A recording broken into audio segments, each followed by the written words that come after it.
Hello everyone, आप सब कैसे हैं। मैं उम्मीद करता हूं कि बहुत अच्छे होंगे, अपनी पढ़ाई को बहुत अच्छे से कर रहे होंगे। मैं Akash Kumar Bhadana, ICT virtual classroom में आपका बहुत बहुत स्वागत है मेरे प्यारे बच्चों। जैसा आपको पता है 10th क्लास है बेसिकली, और हम लोग 10th क्लास में देख रहे हैं आपका ज्योग्राफी। और इसी 10th क्लास के अंतर्गत हम लोग चैप्टर नंबर 2 को देखेंगे, वन एवं वन्य जीव संसाधन। तो सबसे पहले हमें ये पता होना चाहिए कि वन और वन्य जीव संसाधन होते क्या। क्लियर है, किसे हम फॉरेस्ट कहते हैं और क्या हमारे बर्ड लाइफ आपका सेंचुरी है, और उनको हम कैसे रिसोर्सेज के रूप में देख सकते हैं या आपका देखते हैं, इस पर हम लोग आपका गौर करके आपका बात करेंगे। ठीक, सबसे पहले आपको देखना है, यहाँ शुरू करते हैं, और जो एक एक करके इसके महत्वपूर्ण पॉइंट हैं उन सभी पॉइंटों पर हम लोग बात करते चले। इस ग्रह पर हम सूक्ष्म जीवों और बैक्टीरिया जोक से लेकर वट वृक्ष, हाथी, ब्लू व्हेल, करोड़ों दूसरे जीवधारियों के साथ रहते हैं। अब देखिए, हमारे पृथ्वी पर ना जाने कितने सारे ऐसे जीव जंतु हैं जो आपका यहाँ इस पर आपका निवास करते हैं। अब ये जो ग्रह है, ये ग्रह जो है हर चीज के लिए आपका वैरी करता है। अब अर्थ पे ही ये सारी चीजें पाई जाती हैं, चाहे पेड़ हो, पौधा हो, वनस्पति हो, कुछ भी हो। ये सारी चीजें कहाँ मिलती हैं देखने के लिए, बेसिकली ये हमारी अर्थ पर ही मिलती हैं। और अर्थ ही ऐसा ग्रह है जहां पर पर्यावरण है, आपका इन्वायरमेंट है।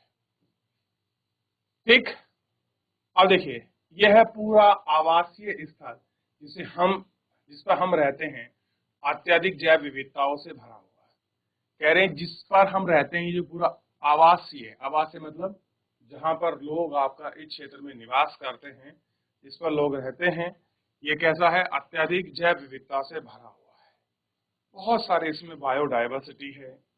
अब आप देख रहे हैं कि सूक्ष्म जीव भी हैं, बैक्टीरिया भी हैं, पेड़ भी हैं, पौधे भी हैं, छोटे बड़े सब कैसे हैं, जानवर भी हैं। तो ये सारी चीज कहाँ निवास कर रही हैं, एक जगह ही आपका निवास कर रही है। और ये एक बहुत आपका अपने आप में क्या है, यूनिकनेस है। कैसा है, यूनिकनेस चीज है। ठीक, ये आपको देखना है। मानव और दूसरे जीवधारी को एक जटिल पारिस्थितिकी तंत्र का निर्माण करते हैं, और कैसे एक दूसरे में मिलकर अटैच कर क्या करते हैं, पारिस्थितिकी जो तंत्र है वो उसका आपका निर्माण करते हैं, जिसका हम मात्र एक हिस्सा है। और कह रहे हैं कि हम क्या हैं, एकमात्र हिस्सा हैं, एकमात्र पार्ट हैं। अपने अस्तित्व के लिए उसके विभिन्न तत्वों पर निर्भर करते हैं।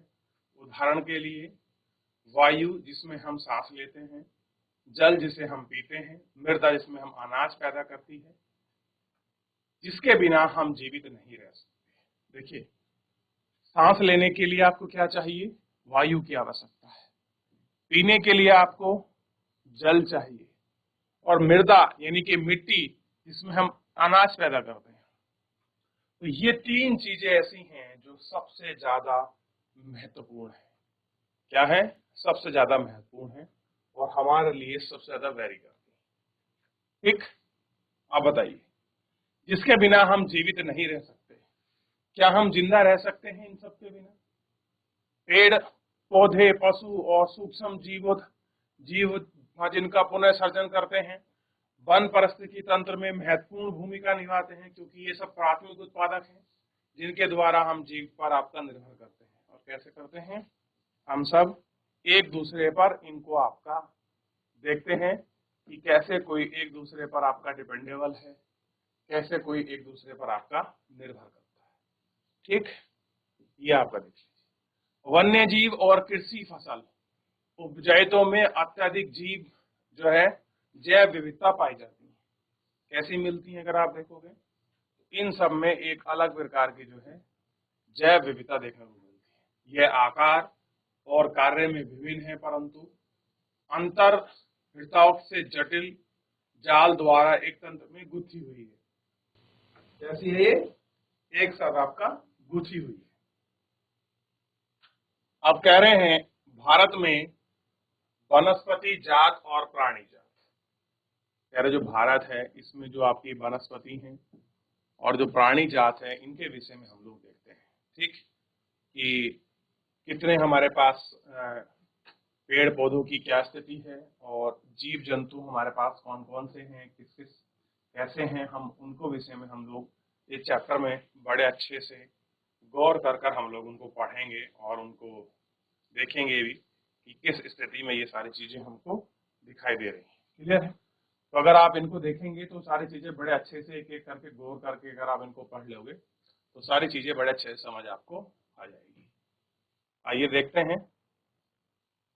कहते हैं वास्तव में भारत जैसे विविधता जैव विविधता के संदर्भ में विश्व का सबसे समृद्ध देशों में एक है। अगर आप जैव विविधता के संदर्भ में बात करोगे तो भारत उन सभी समृद्ध देशों में से एक है, यानी कि हमारे यहाँ रियल में जो बायोडाइवर्सिटी है वो बहुत देखने के लिए मिलती है।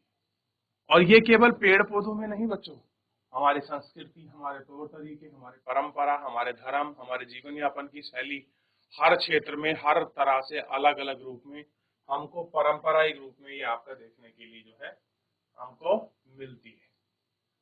ठीक, यहाँ विश्व की सारी जैव प्रजातियों की कुल 8% संख्या पाई जाती है। ये अभी खोजने वाली उपजातियों में 2 या 3 गुना है। आप पहले ही भारत में पाए जाने वाले वन और वन्यजीव संसाधनों के क्षेत्रफल और किस्म के बारे में पढ़ चुके हैं। आपने सोचा होगा कि इन संसाधनों से आपके दैनिक जीवन में क्या महत्व है। ये विविधता, वनस्पति जात, प्राणी जात, हमारे हर रोज के जीवन को गुथे हुए आपका हम इसकी कदर नहीं कर सकते, परंतु पर्यावरण के प्रति हमारी असंवेदना के कारण पिछले कुछ समय को ही संसाधनों पर भारी दबाव पड़ रहा है। कैसे हो रहा है कि जो हमारे रिसोर्सेज हैं पिछले कुछ समय से उन पर आपका जो है दबाव आपका बढ़ रहा है। तो एक बार देख लीजिए, पढ़ लीजिए, समझ लीजिए, कुछ डाउट है तो पूछ लीजिए। देख लिया आपने? चलिए, अब कह रहे हैं कि कुछ अनुमान कहते हैं कि भारत में 10% वन्य जीव वनस्पति और 20% स्तनधारी को लुप्त होने का खतरा है। कह रहे हैं कि भारत में क्या होने वाला है, अगर आप वनों की आप प्रजाति को देखोगे तो वनों की जितनी टोटल आपका प्रजाति है उनमें से ऐसी 10% प्रजाति हैं जो आपका लुप्त होने की स्थिति में है और 20% ऐसी स्तनधारी हैं जिनका खतरा है कि ये क्या हो जाएंगी, कुछ समय में लुप्त हो जाएंगी, यानी कि डेंजर्ड, इंडेंजर्ड की स्पीसीज की जो कंडीशंस हैं उसमें ये सारी चीजें आपकी खड़ी हुई है। क्लियर है? तो इनको हमको देखना है और इन पर हम बात भी करेंगे। इनमें से कई उपजाति तो नाजुक अवस्था में है और लुप्त होने के कगार पर हैं। इनमें से चीता, गुलाबी सिंग वाली बत्तख, पहाड़ी कोयल, ठीक, जंगली आपका चित्रदार उल्लू, मधु का एग्लिशन यानी कि महुआ की जंगली किस्म और हार्बेरिटस यानी कि घास की प्रजाति जैसी आपकी चीजें इसमें शामिल है। आप देख सकते हैं कि भारत में चीता गायब भी हो गया था, हमने बाहर से मंगाए हैं। जैसे पौधे शामिल हैं, वास्तव में भारत भी नहीं बता सकता है कि अब कितनी प्रजाति लुप्त हो चुकी हैं और कह रहे हैं हम ये कोई नहीं बता सकता भारत में भी कि कितनी ऐसी प्रजाति हैं जो भारत में से आपका लुप्त हो गई है। ठीक, आज हमारे ध्यान में सबसे बड़े देखें तो प्राणी पेड़ पौधों के लुप्त होने में केंद्रित है, परंतु छोटे प्राणी जैसे कीट पौधे भी इसमें बड़े महत्वपूर्ण हैं। कैसे हैं? बड़े महत्वपूर्ण हमको इसमें दिखाई देते हैं। अब कह रहे हैं कि लुप्त होते वन, कह रहे क्या कारण है जो हमारे वन है वो आपके लुप्त हो रहे हैं। तो भारत में जिस पैमाने पर वनों की कटाई हो रही है वह विचलित कर देने वाली बात है। देश में वनावरण के अंतर्गत अनुमानित 80726 वर्ग किलोमीटर क्षेत्रफल है। यह देश के कुल भौगोलिक क्षेत्रफल का 2.45% है। सघन वन आपका 12.4% है। खुला वन आपका 9.2% है। मैंग्रोव वन 0.51% है। ये सारी रिपोर्ट है, स्टेट ऑफ फॉरेस्ट रिपोर्ट है 2019 के अनुसार, और हर 2 साल में हमारी क्या आती है, वन स्थिति रिपोर्ट भी आती है, जिसके अनुसार हमें वन की होने वाली वनों में होने वाली जो आपकी विविधता है, उनके सारे कंडीशंस हैं, ये चीजें हमको उसमें बड़ी अच्छी मात्रा में आपका दिखाई देती हैं और बहुत बढ़िया से हमें जो है उसकी नॉलेज हमको मिलती है और बताते हैं कि किस तरह से क्या रिपोर्ट्स है। आओ हम विभिन्न प्रकार के पौधे और प्राणियों की जाति के बारे में पता लगाएं। अंतर्राष्ट्रीय प्राकृतिक संरक्षण और प्राकृतिक संसाधन संघ IUCN के अनुसार इसको निम्नलिखित श्रेणी में विभाजित किया जा सकता है। कह रहे IUCN जो है इसको निम्नलिखित प्राणियों में आपका सेव करती है। पहली है सामान्य जातियां, वे जातियां जिनकी संख्या जीवित रहने के लिए सामान्य मानी जाती है, जैसे पशु, साल, चीड़, रेडस, यानी कि जिनकी आप सामान्य प्रजाति क्या हो गई, जिनकी अच्छी खासी मात्रा हमको अगर देखने के लिए मिल जाए तो वो क्या है आपका सामान्य। दूसरी है संकटाग्रस्त जाति। कैसा है? संकटाग्रस्त। ये वे जातियां हैं जिनके लुप्त होने का खतरा है, जिन्हें विषम परिस्थितियों के कारण इनकी संख्या बहुत कम है। यदि वे जारी रहती हैं तो इन्हें जातियों को जीवित रखना आप कठिन है, जैसे काला हिरण, मगरमच्छ, भारतीय जंगली गधा, गैंडा, शेर पूंछ वाला बंदर, संघाई यानी कि जो आपका मणिपुर का हिरन है, इत्यादि इस प्रकार की जाति के उदाहरण हैं। कह रहे ये ऐसी सारी चीजें हैं जिनको हम कह सकते हैं कि आपका संकटाग्रस्त है, यानी कि इन पर खतरा मंडरा रहा है, यानी कि बेसिकली इनकी संख्या भी आपका क्या हो रही है, कम हो रही है।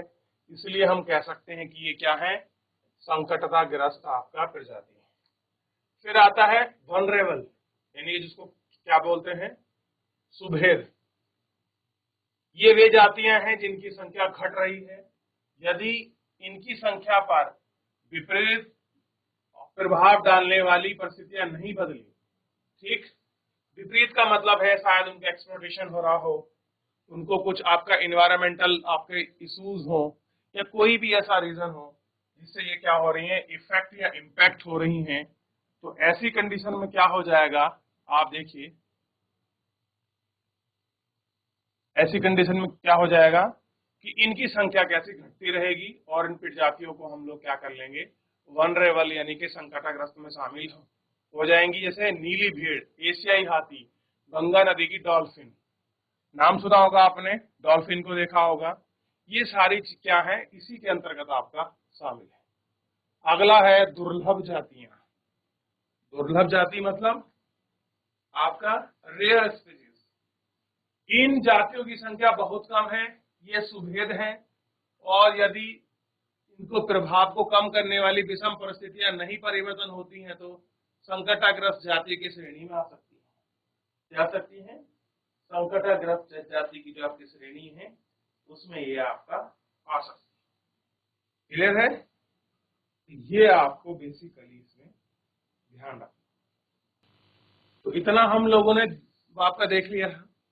अगले बात है इसमें स्थानिक जो आपकी जातियां हैं, प्राकृतिक या भौगोलिक सीमाओं से अलग क्षेत्र विशेष में पाए जाने वाली, जैसे अंडमान टीला है, निकोबार आपका कबूतर है, अंडमानी जंगली सुअर है, अरुणाचल के मिथुन जातियों के इसके एग्जाम्पल हैं। ये सारी चीजें ऐसी हैं जो इसको इफेक्ट कर सकती हैं, इम्पैक्ट कर सकती हैं। ठीक, तो इन सबको आपका देखना क्या है, बहुत ज्यादा वो आपका जरूरी है। क्लियर है? ध्यान रहेगा। अगला देखिए, योग स्थानिक, आप देखिए लुप्त जातियां, यानी कि ऐसी जाति जो आपकी लुप्त हो रही हैं धीरे धीरे। ये वे जातियां हैं जो इनके जीवित रहने के आवासों में खोजने की अनुपस्थिति पाई गई है। ये जातियां स्थानीय क्षेत्र, प्रदेश, महाद्वीपों में पूरी तरह से लुप्त हो गई हैं। ऐसी उपजातियों में एशियाई चीता, गुलाबी सर वाली बत्तख शामिल है। ये कैसी हैं? ये अब भारत में जो है आपका नहीं पाई जाती। ये क्या हो गई, भारत से आपका पूरी तरह से ये समाप्त हो गई है। कैसी हो गई हैं?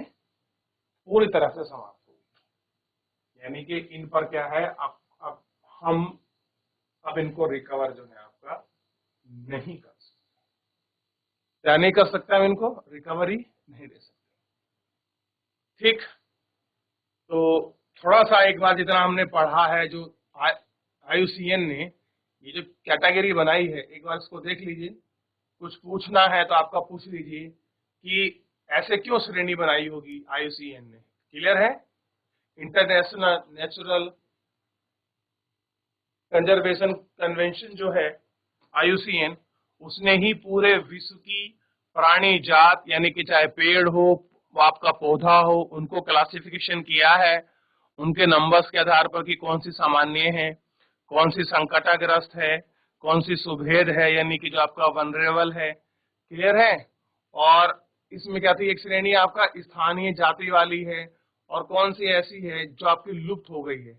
इन सभी को उसने आपका गौर कर कर हमको जो है आपका बताया है।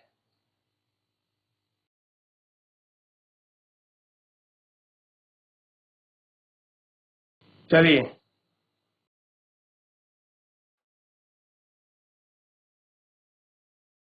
आगे बढ़े। अब बात करेंगे इसमें सबसे पहले जो एशियाई बाप का चीता है। मैं पूछूं कहां चला गया एशियाई चीता आपसे, तो आप क्या जवाब देंगे कि भारत में अब भी पाया जाता है कि नहीं पाया जाता? भूमि पर रहने वाला दुनिया का सबसे तेज स्तनधारी प्राणी चीता बिल्ली परिवार का एक अजूबी सदस्य है। किसका है? बिल्ली परिवार का ही है, लेकिन कैसा है? यूनिक है। ठीक, जो 112 किलोमीटर प्रति घंटा की स्पीड से दौड़ सकता है। आप सोच के देखिए, ऐसा जानवर है जो 112 किलोमीटर प्रति घंटा दौड़ सकता है। लोगों को आमतौर पर भ्रम रहता है कि चीता और तेंदुआ एक ही होता है। चीते की पहचान उसकी आंखों के, कानों और मुंह नाक में फैली हुई आंसुओं की लकीर निशान है। क्या कह रहे हैं? ध्यान दें, चीता तेंदुआ एक नहीं होता। जो आपका चीता क्या होता है कि चीते की जो पहचान क्या है आपका, बेसिकली उसकी आंख है। तो आंख के कोनों से मुंह तक जहां उसकी नाक है, दोनों ओर फैली हुई आंसुओं की लकीर होती है। क्लियर है? उसी से क्या है, वो उसकी पहचान है। ठीक, अब देखिए 20वीं सदी से पहले चीते अफ्रीका और एशिया के दूर दूर तक फैले हुए थे। कैसे थे 20वीं सदी में? अफ्रीका इन एशिया में फैले हुए थे, परंतु इसके आवासीय क्षेत्र और शिकार की उपलब्धता कम होने से लगभग लुप्त हो चुकी थी। भारत में तो यह जाति सबसे पहले 1952 में ही लुप्त घोषित कर दी गई थी। आप सोच के देखिए, 1952 में ही भारत से जो आपका चीता था वो आपका लुप्त हो गया था। कब लुप्त हो गया था? 1952 में।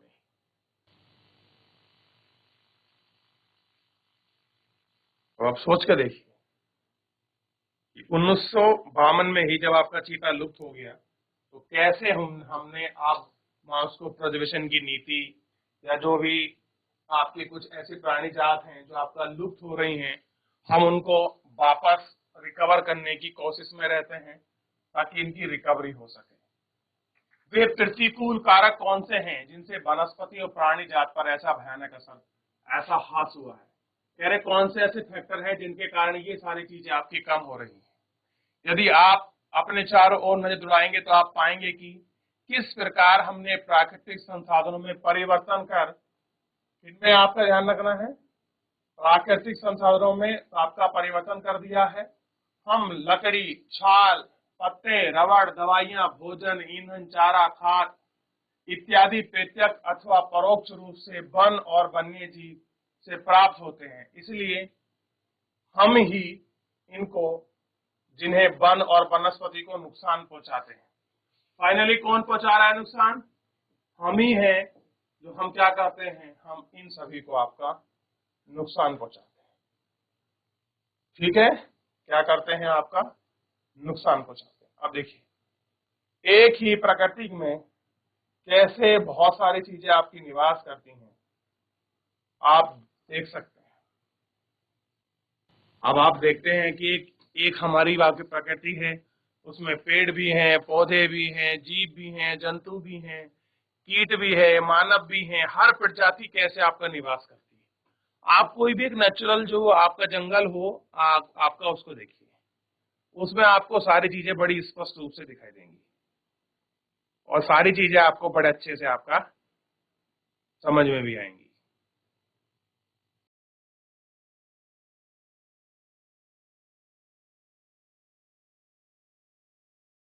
देख लिया?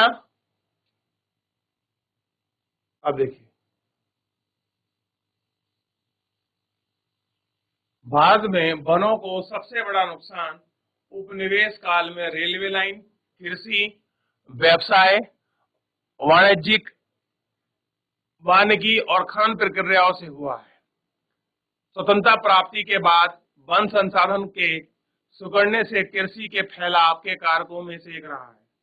कह रहे जो कृषि के फैलाव जो हैं उनमें अगर आपका कमी आई है तो उसके लिए अगर कोई फैक्टर आपका रिस्पॉन्सिबल है तो वो फैक्टर रिस्पॉन्सिबल कौन है? तो जो ब्रिटिश काल में जब अंग्रेज भारत में थे तो उन्होंने जो आपका रेलवे लाइन बिछाई है, एग्रीकल्चर में हमने आपका लैंड बढ़ाने के लिए हमने जमीनों को साफ किया है, कमर्शियल यूज के लिए हम लोगों ने क्या किया, पेड़ों को काटा है, ठीक, और हमने बहुत सारे ऐसे माइनिंग की है, खनन की है, जिनकी वजह से ये सारी प्रॉब्लम्स जो है हमको झेलनी पड़ रही हैं, देखनी पड़ रही हैं।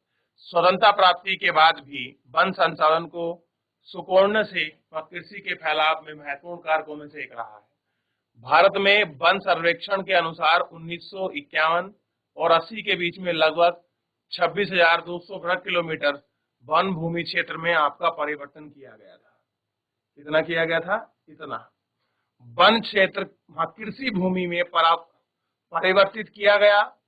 अधिकतर जनजातियां क्षेत्र विशेष का पूर्वोत्तर यानी कि नॉर्थ ईस्ट, मिडिल इंडिया यानी कि मध्य भारत में झूम कृषि यानी कि वन खेती जिसको बोलते हैं, इसमें ये जो आपकी वन एग्रीकल्चर है जिसको हम झूम कृषि बोलते हैं, शिफ्टिंग कृषि हम जिसको कहते हैं, चलते बनाई की जो आपकी वनों की जो कटिंग हुई है उसके कारण कैसा हुआ, निम्नीकरण यानी कि ह्रास हुआ है। तो ये सारे ऐसे रीजन रहे हैं जिन्होंने क्या किया है, वन को आपका कम किया है। क्या किया इन्होंने? जिन्होंने क्या किया है, वन को कम किया है। ठीक, तो इन्हें आप अच्छे से देख भी सकते हो और आप इन्हें महसूस भी कर सकते हो। तो ये सारे ऐसे फैक्टर रहे हैं जिनसे क्या हुआ है, हमारी इन सब चीजों का नुकसान हुआ है।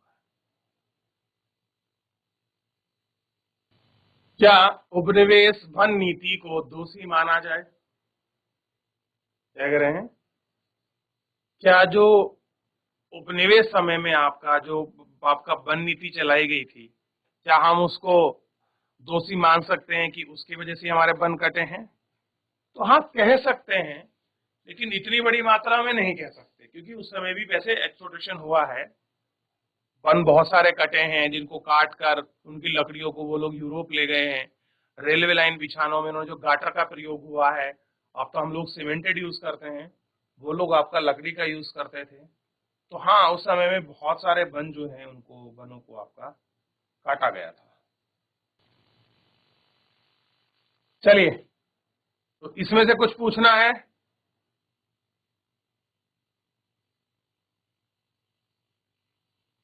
अब देखिए क्या कह रहे हैं कि बड़ा विकास परियोजना ने भी वनों को बहुत नुकसान पहुंचाया है।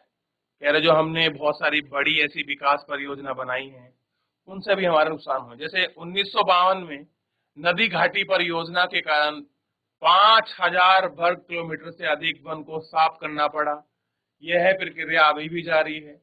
मध्य प्रदेश में 4,000 हेक्टेयर से भी अधिक वन क्षेत्र नर्मदा सागर परियोजना के पूर्ण हो जाने के बाद से ही जलमग्न हो गया। वनों की बर्बादी में खनन का महत्वपूर्ण भूमिका निभाई है। पश्चिमी भारत में बंगाल टाइगर्स, डोलोमाइट के खनन के कारण गंभीर खतरे हैं।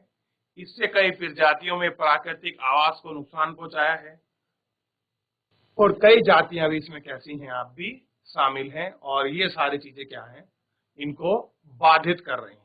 ठीक, अब आप देख सकते हैं कि हमारे पर्यावरण में विश्व के अनुसार भारत में कई ऐसे समृद्ध वृक्षारोपण दृष्टि से एक वृक्ष और जाति बड़े पैमाने की चीजें हैं जो हमारे दूसरी खत्म हो रही हैं। एग्जाम्पल के तौर पर सावन के एक एकल रोपण की दृष्टि से प्राकृतिक खाद बन गया है और हिमालय में चीड़ पाइन और हिमालयन ओक, ये सारी चीज ऐसे हैं जो हमारे जो आपके वन हैं ये उन वनों को आपका नुकसान पहुंचा रहे हैं। क्लियर है? जरूरी नहीं कि जो हम लोग काट रहे हैं उनसे ही हमारे प्रकृति को नुकसान हो रहा हो।